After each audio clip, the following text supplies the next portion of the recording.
Conceive, believe, achieve.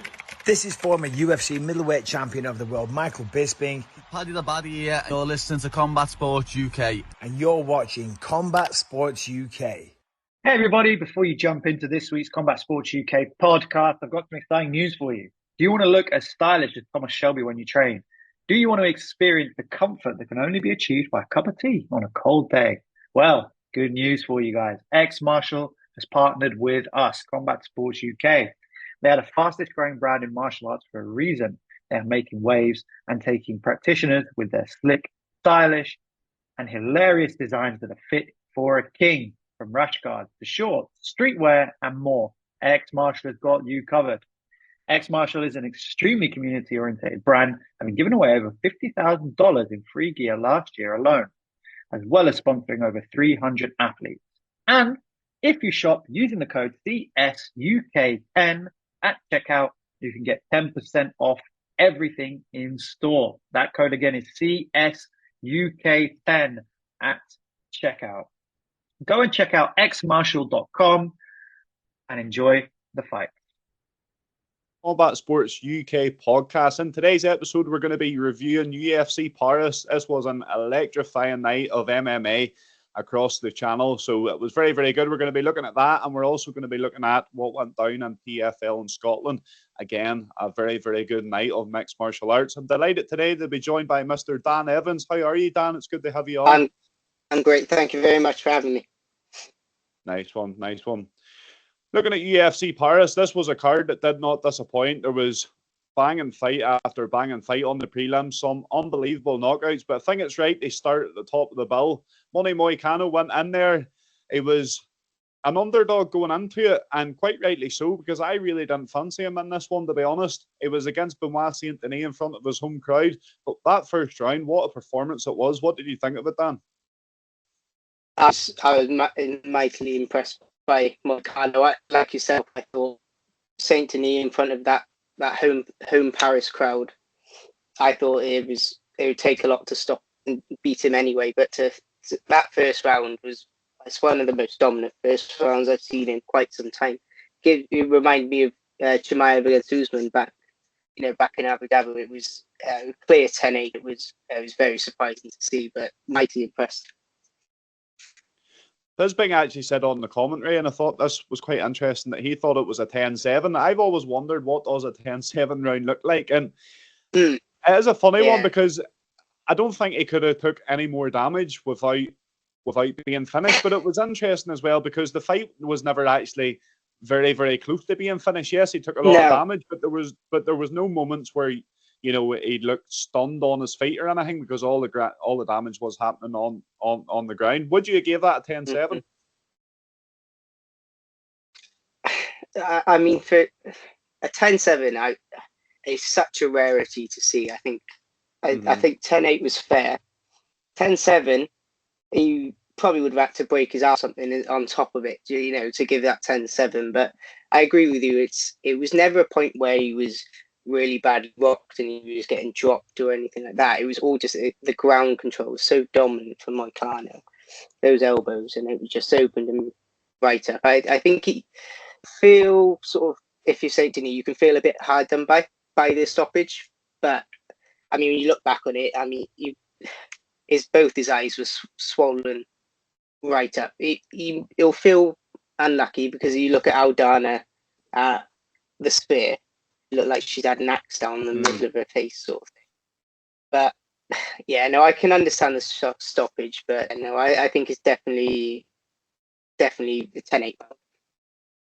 I think the main thing about them kind of eye injuries as well is that they only get worse as the fight goes on. And again, Bisping, who's there's no one better to be talking about eye injuries in the sport, he kind of alluded to it, and he says that you finish the first round and you've got 4 more rounds to go. Well, I know it was 3 rounds by the time it was stopped, but that swelling's only going to get bigger. And I thought BSD was going to pass the doctor's check whenever he was asking him how many fingers he was holding up. He was getting it right until he covered the left eye, I think it was, and then he was getting it wrong. So it was clear that he couldn't see out of that eye. So I think it was a fair stoppage. Fair play to Benoit Saint Denis, because many a man would have bowed out before then. He went in there and after taking that in the first round. And he done well in the second round too. I don't know how much Moicano was holding back in the second round. I think Moicano had most of his work done. So I don't know how much he was holding back, but it was an unbelievable performance from him for sure. Moicano's grappling, it was as if a blanket had been smothering BSD, and I didn't think Moicano was capable of doing that. My lights have just died on me. Hold on. That's all right. Give me a bit more light. I didn't think Moicano was capable of doing that. Benoit Saint-Denis he just completely smothered him on the ground. As I said, he was like a heavy blanket lying over him the whole time. Unbelievable stuff. I think the obvious fight next for Moicano, you and I both know what we're going to say. Paddy Pimblett, as he would call him. I love the way he tries to say his name or he says it wrong every time. He thinks it's easy money. What do you think about that matchup, Dan? I think I can't see the UFC going any other way. I mean, the fans want it, both fighters want it. Moicano's happy to fight down the rankings just to fight him. You know, he said he doesn't want tough matchups. He wants easy money. I don't think Paddy would be easy money for him. It would be very difficult for Paddy to get a win, but I think it's definitely a fight I want to see. Like I said, it could easily headline the next event in the UK if it is a fight night. But like I said, I don't think they'd be able to turn it around for UFC 310 for that December card, but it could easily sit like Makhachev's just been sort of partially announced for 311. It could easily be third fight on your main card, your pay-per-view, and it's a great fight, and I definitely think that's the next step for Moicano. Yeah, I think it's the very obvious one they make. Both guys are calling for it, so I do think the UFC will make it. As you say, it would be a good headliner for a fight night. I think UFC typically comes to London in March. Just looking, previous headliners, Arnold Allen's not really in contendership anymore. You look at Aspinall, you think they're maybe saving him for Cyril Gane or hopefully John Jones, but I highly doubt it. So you think Aspinall's going on to bigger things in a fight night in London. Leon Edwards has just lost his title. So you do wonder who is going to pick up this spot of fight night main event in London. And this is a perfect fight for it. Oh, definitely. I think with, like you said, Aspinall, I think it's the heavyweight titles next, whether he's facing John Jones, whether he's facing Cyril Gane, whether he's facing Alexander Volkov, or even Alex Pereira. After this weekend, we might see. But I think, Aspinall is bigger, better things now, unfortunately, than for us UK fight fans. He's going to be, traveling the world. Leon Edwards, I mean, look, a Leon Edwards and Gary fight is definitely one that could headline a UFC fight night. And for Arnold Allen, he's the other one who's up there in the rankings. And I think he was hard done by Nievlua fight. And I think if he gets Yair Rodriguez in London in March, he smashes him to bits and he's back in title contention. So I think there's a few options, but Moicano Pimblett is perfect, I think, for fight night main event. Yeah, as you mentioned, that was the one that I thought of, Arnold Allen and Rodriguez, but that you could see that headline in a London card as well, to be fair. In terms of Leon Edwards, I'm not sure. Ian Gary would be a really good fight for him next, and I think that's a really good fight for Ian Gary too. But I can see them keeping Ian Gary in the US. I think he's a pretty big pay-per-view star in the States. He's maybe not the most liked, but people do tune in, they watch him regardless. Yeah. But there is definitely options there. In terms of Benoit Saint-Denis, have you any thoughts about what he should do next? It's kind of interesting because I really did fancy him going into this. I thought Benoit Saint-Denis was one of the best contenders in the lightweight division, and I thought he was actually unlucky against Dustin Poirier. He was suffering from staph infection. He won the first round by a long shot. So I thought it was, not that it was luck that Dustin Poirier caught him, because Dustin Poirier always has the potential to do that, but I just thought it was an unlucky moment for Benoit Saint-Denis. But this kind of shows that every time he does sort of step up to that higher level, he has failed now. So what would you do next with Benoit?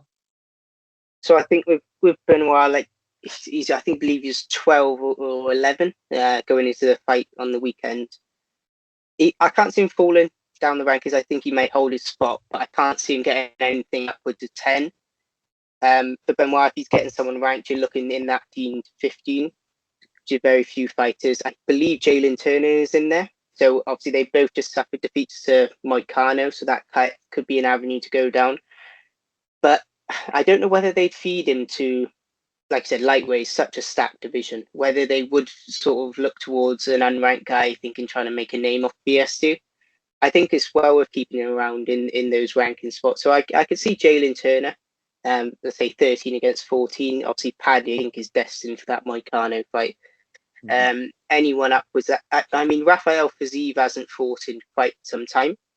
When he comes back, they might want to give him something a bit lower in the rankings. I think, that's a good matchup too. The best I think he could hope for ranking wise would be someone like Fiziev, who I believe is still around your 8 or 9. But I think it might be. It takes some time off first. Make sure your eyes are still working. That's the main thing, and then sometime next year we'll see him back. So I've not lost any stock for me. I mean, he's still going to be a fan favorite fighter whenever UFC are in Paris.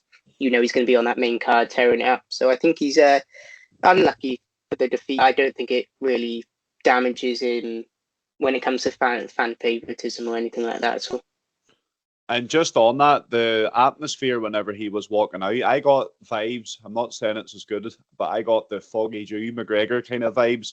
Whenever that, I don't know if it was the French national anthem or it was some song like it that he walked out to, and it looked unbelievable. The atmosphere, yeah. I'm going to make a point next year of going to the card in Paris because the atmosphere looked out of this world. And apparently it is every time, but that was kind of the first time I noticed it watching it live on the broadcast, that singing the national anthem multiple times throughout the night, and it was loud the whole night. Whenever Bruce Buffer was naming Benoit Saint Denis, or whenever he was calling out his name, it was like, I know all stadiums say it at the same time, but it was electrifying. It was so good. Yeah, definitely. But as like you said there, I think Benoit Saint Denis, he's still going to be a star in France. I think the French fans really did appreciate the fact that he stuck in there for so long, because as I said, there was many a man that would have bowed out before that. For Moicano, he was already becoming a star within the sport, but they walk in there in the enemy territory, put a beating as an underdog like that, get on the mic. I think he actually won a lot of French fans over because he got on the mic, spitting fire down the mic as usual. After the French fans were actually applauding him. So Moicano, man, he's unreal. He's really, really shot. They started him over this past year or 2 years, hasn't he? Oh, definitely. I think. I mean, we'll talk about it in a short while, but when people get their chance on the microphone, it can go one way or the other. Like, we will speak on Brian Battle, I'm sure, soon. But Moicano really did take that moment where, he's one of those where he's just so popular. He just everyone's got a soft spot for him. He does seem to win fans over no matter what he says, and like I said, he clearly resonated with those French fans. He berating Macron, berating everyone under the sun. So like I said, to go in there, beat that, in the main event, beat the French fighter, but still come out with fans cheering your name, it shows you what sort of star power Moicano's got. And I think if he beats Paddy, I mean, Makhachev's probably gone through a few of the top 5 already. How soon are we looking at Moicano for a title shot if he is getting, quick finishes like he has done this weekend? So yeah, that's an interesting point if they can get through Paddy, but that's a very, very good matchup. I think they kind of put Paddy in Benoit Saint Denis' position there. I think Paddy's more dangerous than Benoit. I know Paddy's more dangerous than Benoit Saint Denis on the ground. We've seen Benoit getting the butterfly hooks, on numerous occasions throughout that fight, and Moicano was kind of able they stack his heels to his bum and get the pass and end up in mount and things like this. Whereas I don't think Paddy Pimblett would allow that to happen. If Paddy has the butterfly hooks, he's looking for triangles, he's looking for arm bars, and he's looking for sweeps off that. So it's a really, really, really interesting fight with Moicano. And in terms of the striking as well, we've seen Moicano be caught before, so I think Paddy Pimblett could stand and trade with him on the feet. As a very, very early preview, what's your thoughts on it? Well, Look, I'm English. I can't not pick Paddy, can I? You know, it's one of those things. I will. I was there I was there in Manchester this year, and I was through my sleep closes. I saw him smash Bobby Green to bits. I was there in London when he teabagged Jordan Levitt. Look, this guy, I'm not going to back against him. Maybe until he fights Makachev, then I'm like, but you know, other than that, then hey, look, I think, yeah, I'll back Paddy if it is to happen, but very, very, very tough fight for him. And if he wins it, hey, look, you know, sky's the limit. Exactly. As a big one for Paddy to really grow his name value even further. So moving on to the co-main event, then we had Imavov taking on Brendan Allen. Brendan Allen won the first round. I had Brendan Allen in my bet, so I was thinking happy days. I took him as an underdog, and I was like, just 2 more rounds of that, please. Second round, not so great. Third round, fight IQ from Brendan Allen was absolutely atrocious. Why did he keep shooting for takedowns? There was literally 30 seconds left in the third round. He's very clearly getting beat, and he is still shooting for takedowns. What was your thoughts on that fight? I was thinking that I did pick Allen myself. I was thinking, look, you know, upset the hometown crowd. Imavov, I feel like since he's joined the UFC, he's had a bit of a mixed set of results. Even his wins have come with, you know, stars next to them. The Jared Cannoniers, a bit of dodgy stoppage, a few things that all, you know, he had a weird thing with Chris Curtis, I believe, something the corner work and something like that. So I thought Allen, look, the form he's in, I believe he's 7-fight win streak, 5 rear naked chokes in that time. I mean, look, that's title 1 form. It was like he shit the bed. It was He did shit the bed. It was that first round, like I said, I'm looking at it going, oh yeah, I'm expecting this, and then second round, just like his ass fell out. It was just like he's come out after the fight and said, look, it just game plan, just, you know, there was something missing. And it's for all to see. And I think Imavov, you know, got the deserved win. But I agree with you. The fight IQ from Allen was lacking for someone who has been in good form. So it was quite surprising, definitely. He has been in very good form, and I think, you know, he's the man that submitted Paul Craig. That shows how good his grappling and his submission game is. But it wasn't there at all. I wasn't impressed with him. There was a bit of controversy surrounding it. Did you see the video Brendan Allen made about how the French fighters were maybe getting a bit of favourable treatment because I think they had to get their bloods taken, or they had to give a pee test as well, like after the weigh-in, and they made Moicano and Brendan Allen do this. So there was a bit of controversy surrounding that, but as you say, Brendan Allen ultimately he did shit the bed. And what's your thoughts then for Imavov? Is there any fights that jump out for you next with him? Well, I quite like the fact I believe he's come out and said he prefers a Strickland rematch to a title shot. Yeah. Now I think that inherently you might think, well, why is he going for that rather than gold? I think that's more so timing. Middleweight division is really stuck at the top at the minute. Drickus, like I said, just beaten Izzy. You know, Izzy will sit out now probably until sort of start of next year. You're looking Whittaker, Chimaev. If it happens and Chimaev wins, then that's clear to me. It's going to be a Chimaev Drickus thing. Sean Strickland's campaigning for a title shot. So you've got lots of people gunning for that shot at gold. But I think Imavov was quite smart. Obviously, you know, demand the title shot. If you get it, you get it. Brilliant. If I was Imavov, I would, to me, didn't take much damage. I'd be looking at that UFC 308 card. I believe that's when Whittaker Chimaev is. That's right, Saudi Arabia. I'd be getting out there and I'd be weighing him, because after Chimaev fight week, we won't know if he's there until that Octagon page closes. So I would definitely get over there if I was Imavov. But yeah, no, I think, look, an Imavov Adesanya fight makes sense. Whether Adesanya takes it, I'm not too sure. Another interesting one in there is Kai Berhalio is climbing up the middleweight rankings too. Yeah. That would be a great win for him. He did beat Cannonier. I'm just looking at the rankings now. Yeah, that there is a fight that makes sense. Berhalio sitting 5th in the rankings, Imavov sitting 4th. I was kind of wanting Adesanya against Kai Berhalio. I think Adesanya, if he fights in the middleweight division, it has to be against either Imavov or Berhalio, because it can't be Strickland. It's not going to be DDP. It's not going to be Whittaker. Maybe Chimaev, perhaps. But I think Adesanya, because he's had a title shot in his last 13 fights or something. So I think he kind of has to be looking outside that contendership and moving down the rankings a bit. But Imavov, as you say, I think the smartest thing for him to do would be to go out to Saudi Arabia, weigh in. As you say, anything could happen there with Robert Whittaker and Chimaev.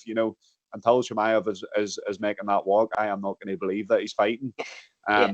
So it would definitely be the smartest thing for him to do. In terms of Brendan Allen, this was a bit of a setback for him, for, as we said, someone that was on a good run. Is there any fights that kind of jump out to you that would be good for him? Well, just sort of looking at you. So where was he in the midweight? I believe he's currently sitting 8th. 7. So, look, and a performance like that as well, you're going to be looking down the rankings, definitely. Maybe like a Fluffy Hernandez, or analysing just think what did go wrong. Well, this is the thing with I think Hernandez is fighting. He's fighting. He's fighting Ben that he does face. Yeah, I think for Alan, it's a case of looking at what happened, whether it is a tactical thing, is making those changes and if I try and get out as soon as possible, just to bad day at the office, move on next fight as soon as possible, just to get it out, get that bad taste out of your mouth, I'd say. Yeah, as we mentioned about Imavov not taking much damage, I don't think Brendan Allen did either. He was still shooting 4 takedowns at the end of that fight.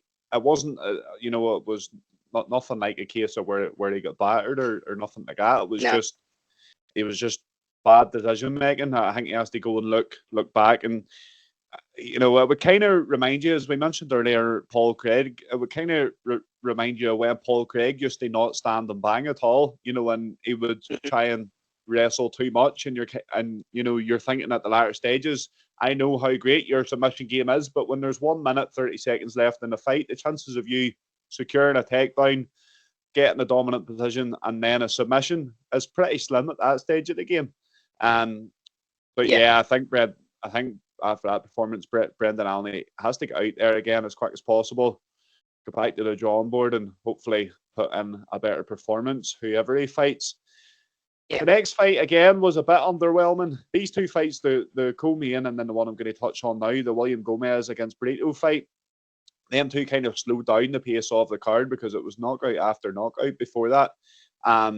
What was your thoughts on that fight? I actually thought Brito won it. It was a very tight fight, and it did come down to the 3rd round, but I thought he done enough. William Gomez had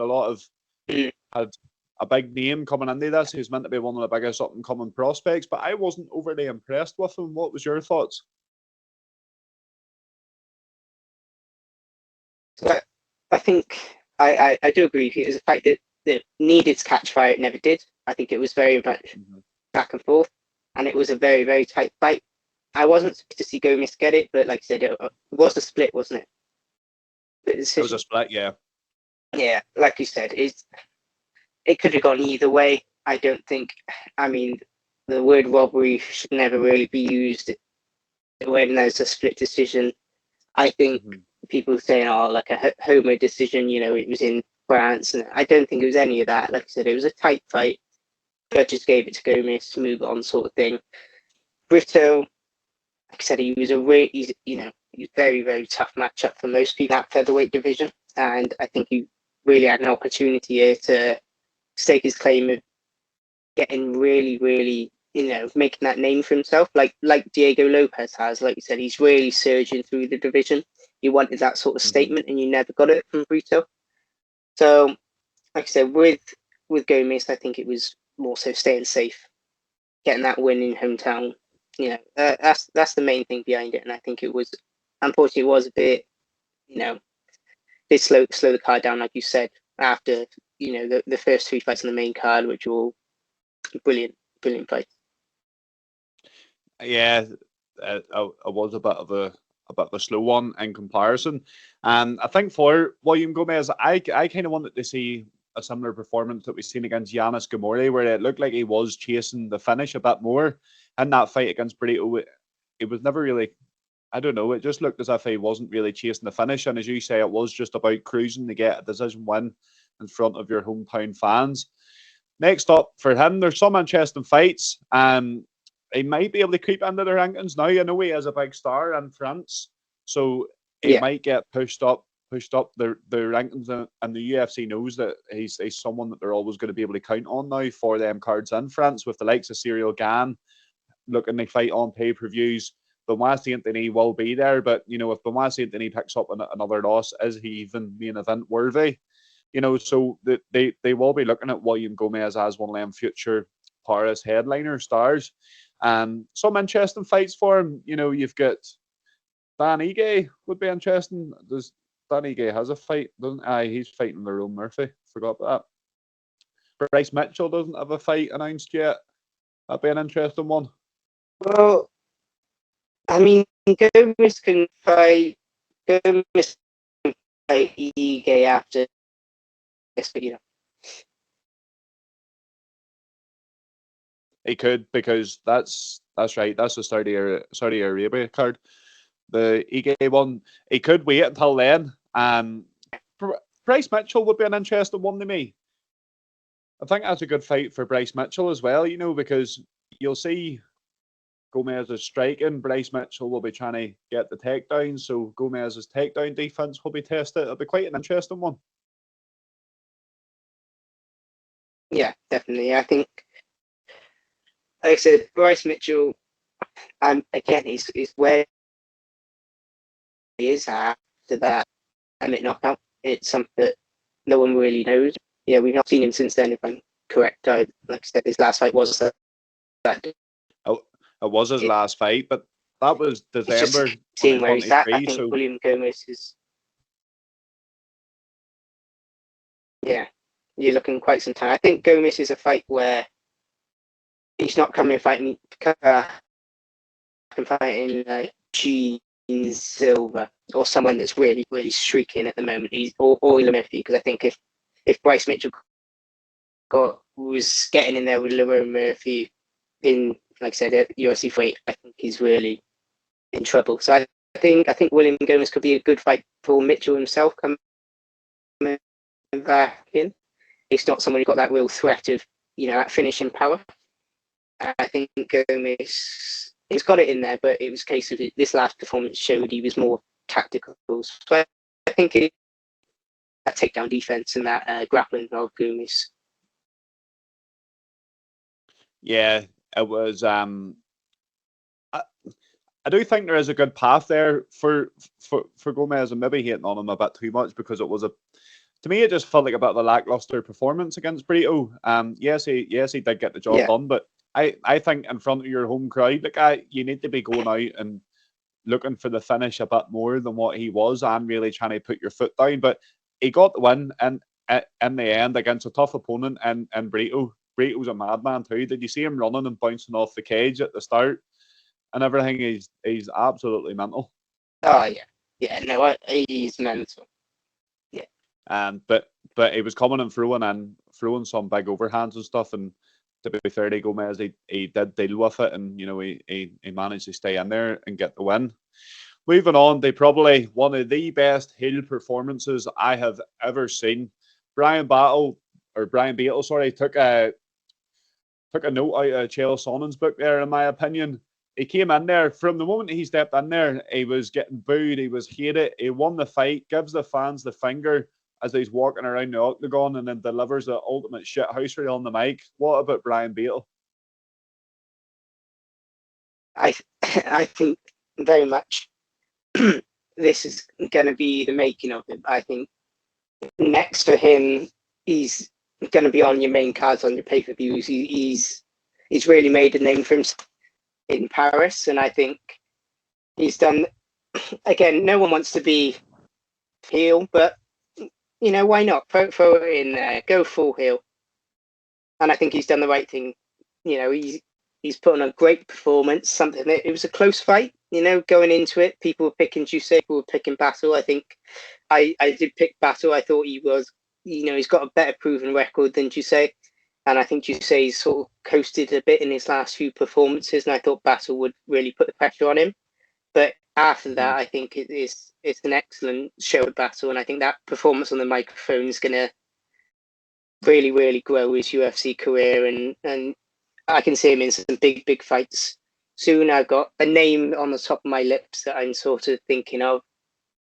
And it is Carlos Prates.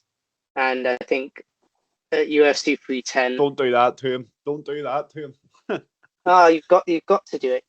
You can't. You want that big fight. I think Carlos Prates, Brian Battle. If you don't want to give him Prates because Prates is this streaking phenom, Chaos Williams. That's my other pick. One of those two I think is super for Battle. Yeah, definitely. Yeah, they're both banging fights. That Prates one, I do like Prates. I think he's a brilliant fighter, and I think he can go to the top of the welterweight division. That's actually a really interesting one. I didn't even think that fight.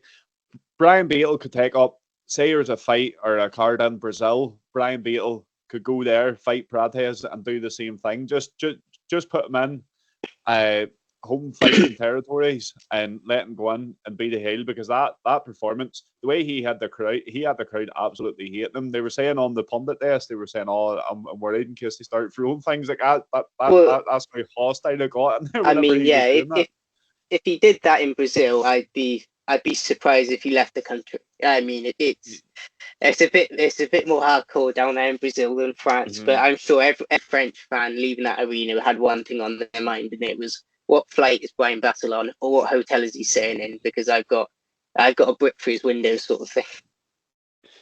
And the same boy did not care. Brian Battle, he was absolutely loving it. But a star was born. Brian Battle, I think, hardcore fans and proper fans knew how dangerous he was and knew how good he is and knew how far he could go. But I think that performance, the clips of it online and stuff, it really has shot him to a new stardom as well. Looking at the main card opening, then we had Morgan Chireri taking on Gabriel Miranda. I seen a comment online, and it made me laugh. It was saying, with Miranda's tash, he looks like the Frenchman, and Chireri looks like the Brazilian, and it was very, very true. It was very true.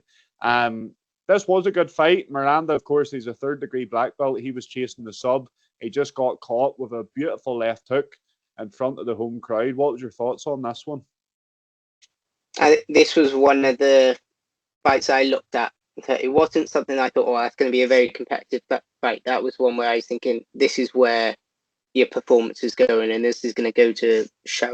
Last time he was in France, it was his debut, I think, and he kicked the living shit out of that Italian bloke. So he was ready and well up for it this time, and he definitely, I think, showed out with a great left hook finish. I think it was well worth the 50k bonus, and like I said, 3 fights in the UFC, 350k bonuses. In my opinion, should be 3-0. I think the Chepe Mariscal loss was like I said, it's a split decision. Wasn't It can go either way, that one. So I think he's unlucky to be 2-1, but every fight's that bonus. That's all you can hope for in your UFC sort of first 3 fights, and I think he is definitely one that, like you said, is that UFC Paris main event is a slot made for Morgan Charrier in the next year or so.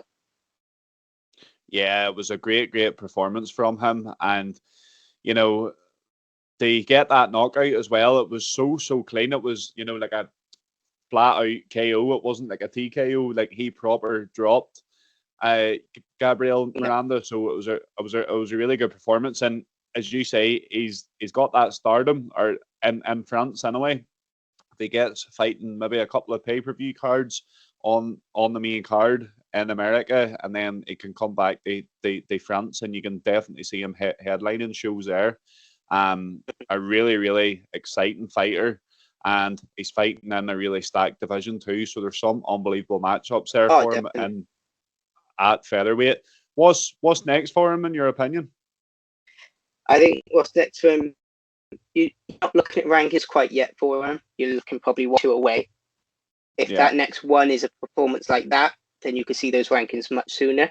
I got a couple of names down that I had to look through the rankings and sort of roughly. You're looking at Kyle Nelson. He's always in, interesting fights. The Canadian, like I said, he's just lost his last time out. So again, he could bounce back and against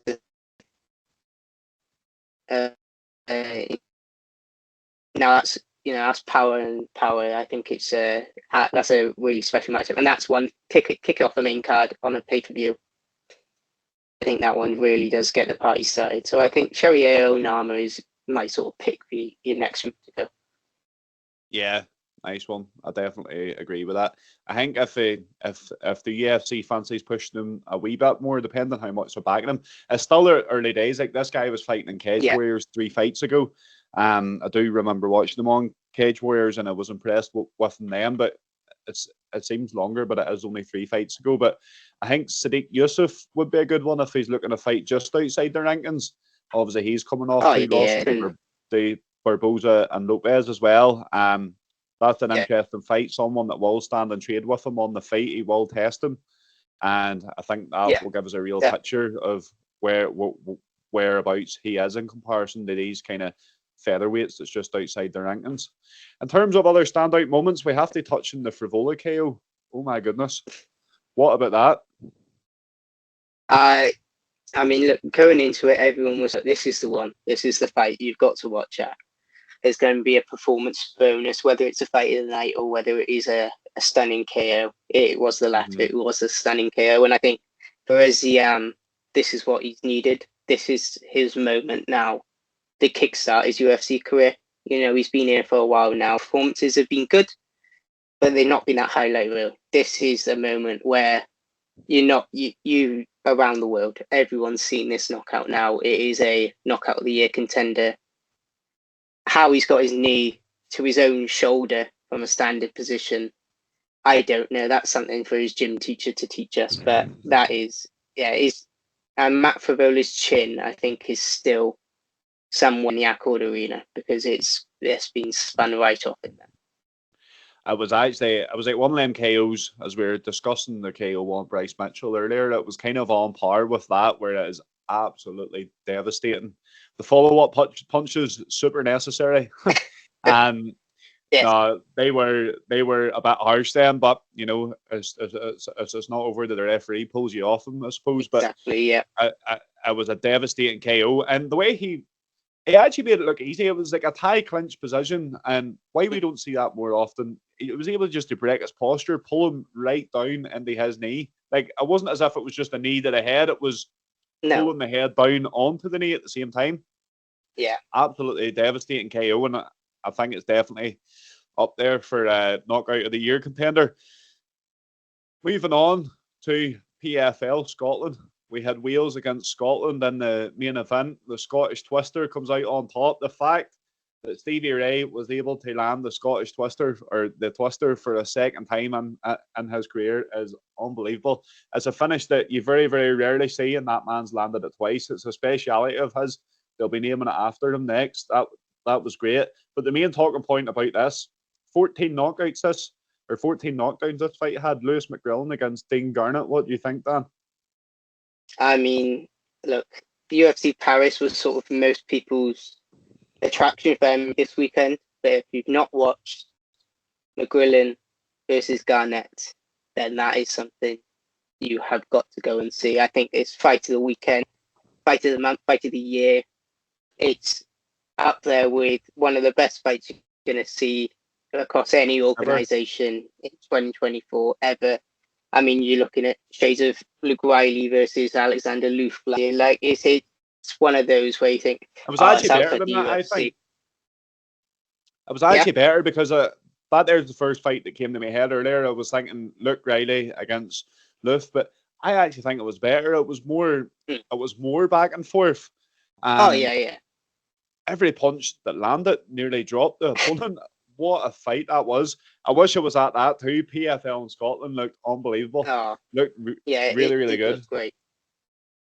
But yeah, there's some exciting matchups over there in the PFL too. But if you haven't watched that, to the viewers, if you haven't watched that fight, Lewis McGrillen against Dean Garnet, go on and watch it and get the popcorn ready and sit and enjoy, because that is an absolute banger. Yeah, definitely. I think McGrillen taking that on, I believe it was about 8 days' notice. He's just gone, you know what? Give me my gum, still give me a club. So I'm up to Scotland. Liverpool versus Manchester. Yeah, I mean, not much can go wrong with that. It was an absolutely belter of a fight. Definitely deserved to be high up on the card. And I think Lewis McGrillen, he's going to be out in Lyon, I believe it is, in December for that PFL playoffs. Get a ticket, because the McGrillen train has left the station, and you've got to get a ticket now before he's in the UFC. He has definitely got potential to be one of the next stars with coming from England within mixed martial arts. You know, he's got the mullet, he's got the hairstyle, he's got the Diego Lopez kind of hairstyle, hasn't he? But he's definitely got the stardom and the performance like that there. That stands a long way, because whenever he does start making it big, people can turn around and say, go and watch that fight of his. And I think the problem is people's going to be expecting this every time from him now. If he goes out in his next fight and he gets a technical decision win where he's just jabbing and keeping the distance, people's going to be bitterly disappointed now. No, exactly, yeah. No, I think like you said, his next fight is going to be for 100 grand, so it might be a bit more tackle for him. But after that, if he is to win that one and get his 100 grand, then I'm sure the fights after that, you're going to look very similar to the aggressive ginger mullet blitzing across the octagon. And I think he's one to watch for sure. I think just mentioning Scotland, just want to dip back to UFC Paris. I think Chris Duncan, amazing performance. Like you said, completely forgot you mentioned him. He was, I think it was really, like I said, that the moment on the mic afterwards, it obviously clearly meant so much to him. It was a great moment for him to finally get that mic after being in the UFC for some time. You know, he did the job of a fighter and a referee, stopping the fight because the referee just didn't know what he was doing. He was just sort of, I think he was admiring the fans in the arena, to be honest, because he didn't know he was out until Chris Duncan told him. So I think just a shout back out to Chris Duncan at Paris, just mentioned Scotland again. Yeah, lucky you mentioned that, because we can't finish this pod without mentioning them. And as you say, it was a great moment on the mic after where he calls out his mum. I think getting the hand raised again was a long time coming for Chris Duncan. He was obviously come off back-to-back defeats, and then last time out, I think he had to pull out of his fight because he had staph.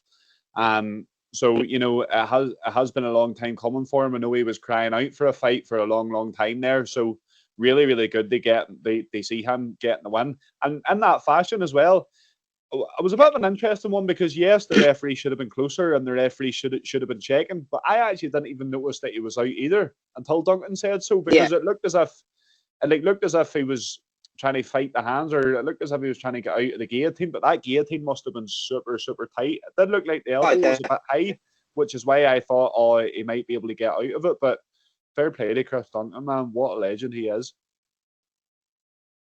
Oh, definitely. I think I get your point. I think it wasn't one of those where you see his arm go limp and the refs, there's no reaction or anything. It did look a bit like, oh, he's out. Okay. And it was very, very sudden. But yeah, like you said, I think Chris Duncan, and he deserved it. He got a performance bonus, didn't he? I think he did he? Yeah, I think it was 4 on the night. I think it was those 3 on the card, and then Duncan, I think, is well earned, definitely, and he'll take that back to Scotland now. And like you said, he's well on his way to his next one. Exactly.